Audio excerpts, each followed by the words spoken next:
Hey everybody, welcome back to a weekly podcast. We took a little bit of a break last week for the Lunar New Year holidays, and if you were celebrating that, happy Lunar New Year and happy Year of the Snake to you. My name is Patrick Tan, and General Counsel for ChainArgos. With me, as usual, every week, our CEO and Chief Data Scientist, Jonathan Reiter. Thank you for tuning in. Thank you for subscribing to the podcast. Your likes, your comments, and your subscriptions are appreciated. So this week, we're going to talk about Inc. and L2Beat. L2Beat, if you're not familiar, is kind of like is it fair to say that they kind of give you a rating as to how decentralized or centralized something is? Yeah, they have a scheme for categorizing L2s, which is the... Yeah, layer 2s, so something like that. Operation Chokepoint 2.0, I don't know if this is conspiracy theory or, government disorganization. Declaration of victory, maybe, yeah. I don't know. We'll have a look into that, but I think if your argument relies heavily on conspiracy theories... I don't know. It's a strange world we live in right now anyway, so it's hard to say.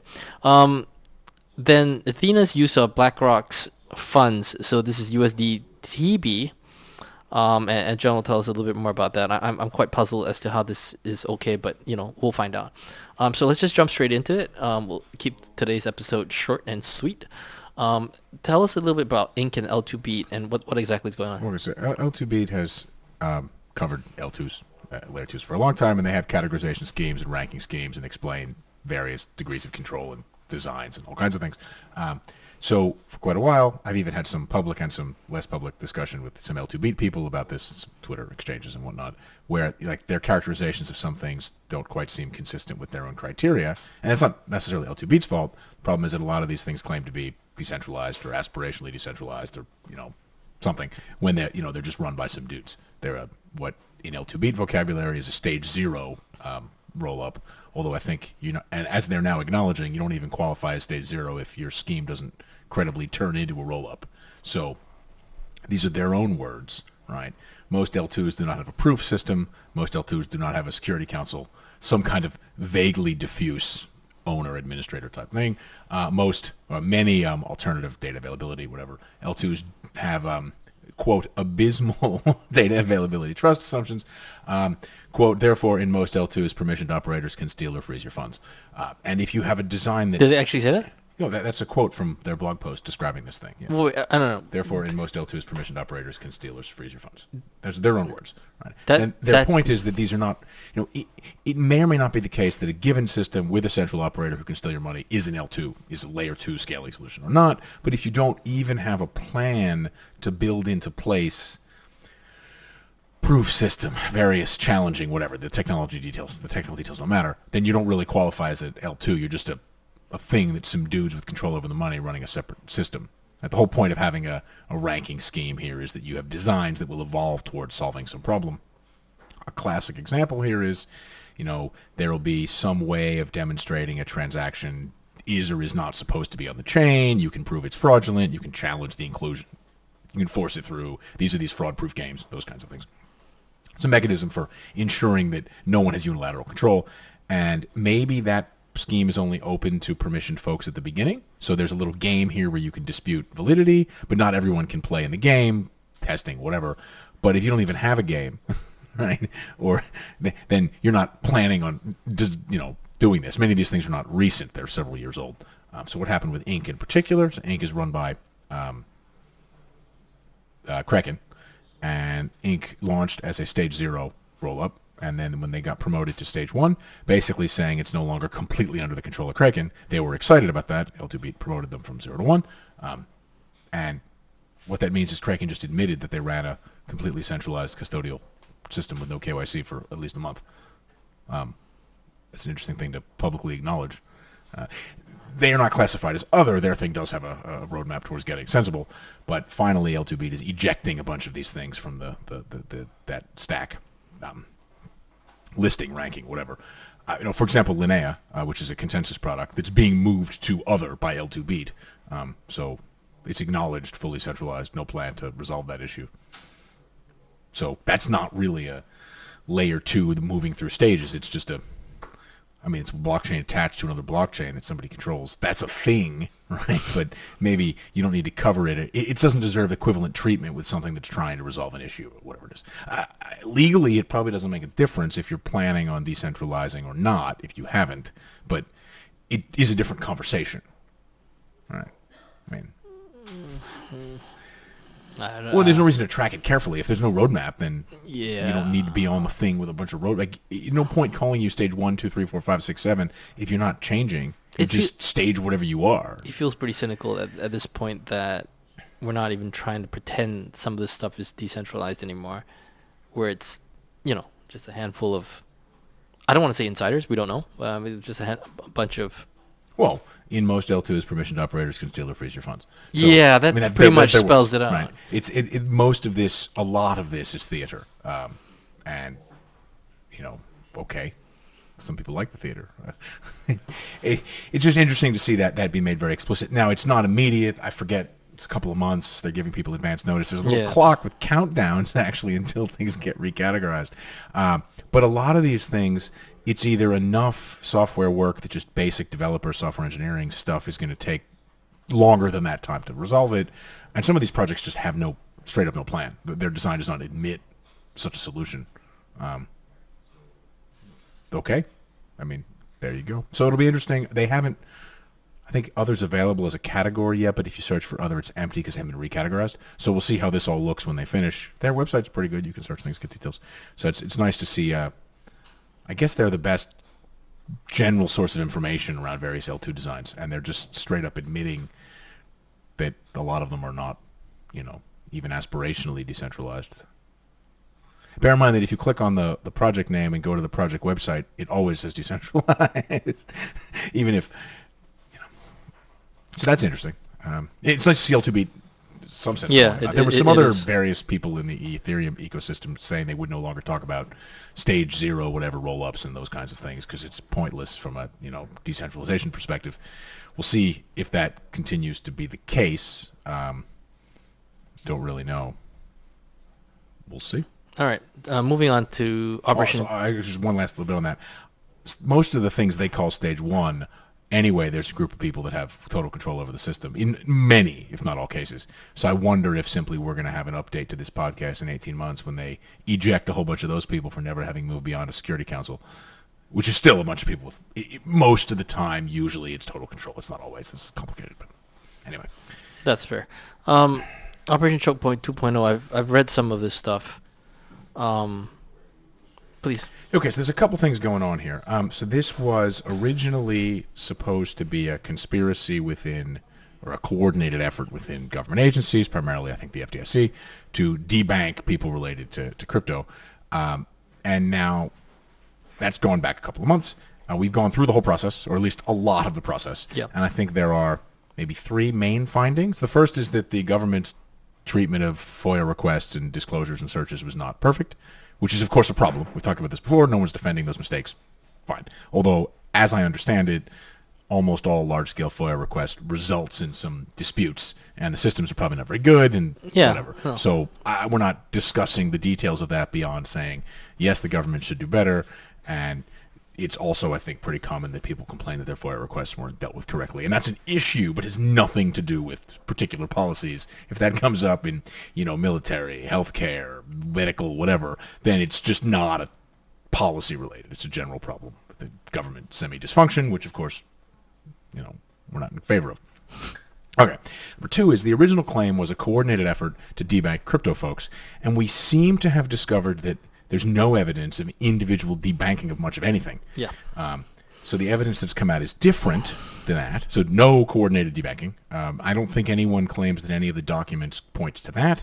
In fact, even the new FDIC acting chair, temporary interim chair, whatever, publicly said they're skeptical any of that happened.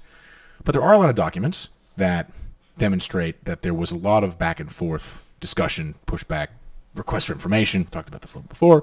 Banks not offering Bitcoin services on their website. Yeah, crypto stuff. We'll come to this in a second. So, point 1, FOIA requests are not perfect. That's fine. We've discovered here that continues to be the case. That should be worked on. It has nothing to do with crypto specifically. It has to do with the Freedom of Information Act and the way governments respond to such requests, which should be improved. I think everyone agrees that should be better. Yeah. I don't think anyone's opposed to that at all. Number 2, that debanking effectively zero evidence. Resistance and discussions and complexity policy stuff we can talk about in a second around banks offering crypto products, a thing.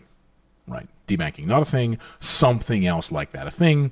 We talk about if it's reasonable or not in a moment. And the third one is that there is one quite loud FDIC whistleblower, whose name actually we now know, documents have come out and whatnot. It's unclear if the noise this person is making is related to real activities or not. You can read some recent court transcripts, they've attempted to communicate with various parties involved, and the FDIC has been going back and forth with them. One of the documents published almost 18 months ago. So this could be a crazy person. This could be somebody that, as their Twitter account has alleged but never provided any evidence for, has proof of egregious conspiracy, horrible behavior. It still remains extremely wide open. I would say, as soon as I, presented with a document with this person, real name, whatever, ex-FDIC employee, communicating with the FDIC around various threats and legal things from, I think it was June 2023. If they've been trying to do this for 18 months and none of these supposed recordings or documents that are smoking gun proof of horrible behavior, that none of that has leaked or come out at this point, makes me skeptical that it exists.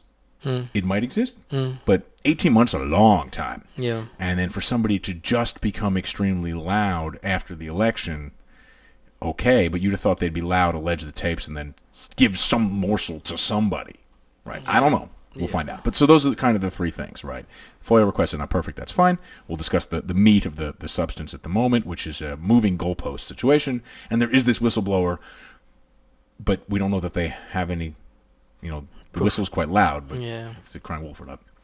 We've talked before, the second point here. So again, no real evidence of debanking, but definitely evidence of lots of questions around crypto purchase-related programs to banks, and banks deciding not to do that, whether it's due to pressure or it's due to whatever.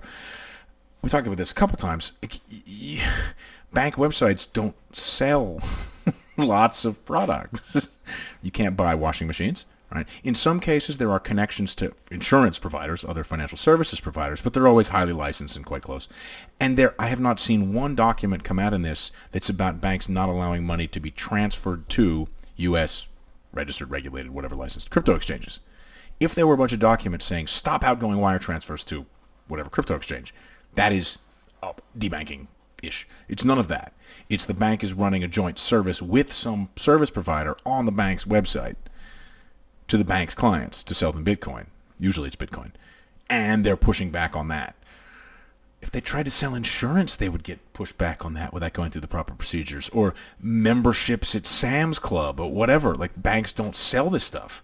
So it looks to me like the FDIC was probably confused by this, because banks don't do this. Now, if we've missed documents where they're telling banks not to send money to U.S. crypto exchanges, that's obviously a problem. Have seen no evidence of that. I've seen no evidence of that being too. A thing. Yeah. So it seems as though the goalposts have moved to a whole bunch of crypto folks wanting banks to offer Bitcoin products, the banks getting pushed back on offering the Bitcoin products from a regulator that's, I assume, thinking, what's going on here? Why do they, They don't sell any of this. We have no procedure. What are you trying to do? And why are 100 banks all asking us at once? That's not debanking, right? It is, tech bro, it is disruption in that it's something the industry never did before. It's disruptive. It's disruptive as well. Yes, I don't know. Now, it is possible that the FDIC was well-intentioned in not responding well to these requests because they expected to be accused of what they're being accused of. That's, of course, not an excuse for not disclosing the information. Nobody's suggesting that's okay. We don't know what happened here. I don't know. I mean, if this whistleblower has anything at all, there will be hearings, and then the FDIC people who were part of those discussions will testify, Congress or court or whatever, and we'll get to find out. If they don't have any evidence, I suspect this is just going to stop with these disclosures, because other than asking banks a lot of questions about Bitcoin products that they then didn't launch, like, well, what are they going to do this time? They're going to say, we want to launch this Bitcoin product, and they're just going to be sent the same questionnaire again. They'll answer the questionnaire, it'll be fine. Right? The FDIC's responsibility is ensuring these banks' customers. So maybe this is just a very loud way of getting the proper disclosures. I think it unlikely that insured banks will be allowed to just sell Bitcoin on their website with an FDIC symbol down at the bottom and display Bitcoin balances, because that's nuts. Now, I mean, no one's asking. The crypto industry will tell you it's not asking for banks to hold Bitcoin in FDIC-insured accounts. Obviously, they would I think people would take it if they could get it for free. That's not the request formally. I guess we'll find out where this shakes out. If they can get more crypto-friendly FDIC management, I still don't think that's going to make any difference. Related to this, Coinbase has filed an amicus thing in Prime Trust's insolvency case. Prime Trust is a long-running, exploded crypto custodian in Nevada, where management stole a bunch of the money, and we have an old podcast where we talk about how they were sex parties and all kinds of crazy stuff done with the client money. And they're trying to get client custodied crypto assets to be carved out of some kind of bankruptcy procedure. That one, to me, similar to the FDIC stuff from earlier, Coinbase seems to want to avoid ever having to submit to bank regulation itself. And so they want to show that there's a way to custody client assets that don't require bank-type services. The problem here is that Prime Trust is insolvent because they stole a bunch of the client money, and now it has to go through the bankruptcy process, and that's very painful for the customers. They're asking, this is an approximation, but that the client assets, that the custodied assets be declared client property, not estate property, so they don't go through the bankruptcy process. There's legal questions around that. Whatever. I would simply like to point out that given a bunch of the assets are missing, and they're fungible, you can't tell who's... If you're supposed to have 100 Bitcoin and you have 80, you pro rata losses? What is the procedure here? This isn't custody of furniture and artwork where like your artwork's there, my artwork's missing, so I get nothing. I guess that's the way it works for a warehouse. When it burns down, I deal with my insurance, and whatever, your stuff comes back. The bankruptcy process does this sort of equitable allocation of remaining assets. So I guess they're asking for an alternative version of that because people can't get all their assets back because they're missing. Right? You're a victim of theft. I mean, maybe you're saying, all right, well, you get nothing, and then you sue them for theft on the bankruptcy code exists to resolve this issue. So I don't really know what they want on a practical level there. There's a very established hierarchy when it comes to insolvency proceedings as to who gets what first, fixed charges. I mean, banks are carved out of this because banks have a separate resolution procedure. That's correct. So to suggest something like this is it's strange. I mean, management stole the money, so... I mean, literally, this is, I think, acknowledged that they lied to people that had lost their keys and then couldn't pay back money. It's an interesting approach. I'm not sure existing precedents and established insolvency rules would accommodate this because this essentially becomes like a special type of carve-out. Sorry, you're saying a carve-out wouldn't be accommodated. The bankruptcy code accommodates... a third of the money's missing. Let's sort out so everybody. Exactly. So it's all very strange. I mean, there may be a cheaper way to do it, but you're just saying the bankruptcy code's inefficient. I don't know. I find that sometimes some of these requests like deliberately ignore the existing established practices when there is a perfectly anyway. So moving on. Finally, Athena's use of Blackrock funds in this interesting. Permissionless stablecoin. Tell us more about that. USDtb is a stablecoin. Athena, I guess it's now in the Athena USDtb group. Yeah, USDtb. Yeah. So this is in the Athena group of stablecoins. Their platform, I don't know what they're calling it. So this is a product that is backed by BlackRock's BUIDL token. Yeah. And it's running through a BVI called Palace. Spelled P-A-L-L-A-S? Like the, it's a Greek thing, and then it's an asteroid, whatever. There's a dwarf planet. Doesn't matter. That thing is a BVI company that's listed as the issuer and whatever's dealing with these things. It's not registered as a money transmitter, which is kind of weird. Interesting. It was not as of the last FinCEN search I did earlier today. You can download this massive spreadsheet from FinCEN. It's got all kinds of stuff. It's not hard to register. You just ask them to. Okay, so... Now, the BlackRock token is whitelisted. So what we're going to do here, let's just bring up some data here. That's the one. Okay, so this is the BlackRock token. And you can see that, it's not, as is often the case, a relatively small number of addresses or most of the activity. And there's a longish tail. These must be testing amounts. You can see they're all tagged as, biggest holder, second holder, USDtb, whatever. So if we look here at the USDtb token, so this one, a lot of these are not really known by too much, whatever. And then it's used in DeFi. First of all, you can notice here, Cal Protocol, some other stuff, something related to Aave. And then some of these are USDtb holders. And then there's some BUIDL stuff in here somewhere. I have to control F maybe. Well, whatever. There's some BUIDL overlap with some of these things. Or maybe it shows up in this one. There's BUIDL. whatever. Yeah, there we go. This is a different USDtb. It's usually USD Yeah. DTB. You scroll past it, yeah. Okay, whatever. It's in there somewhere. Fine. Yeah. So this is used as collateral for the other one, and it goes in what I think is the reserve account or something like that.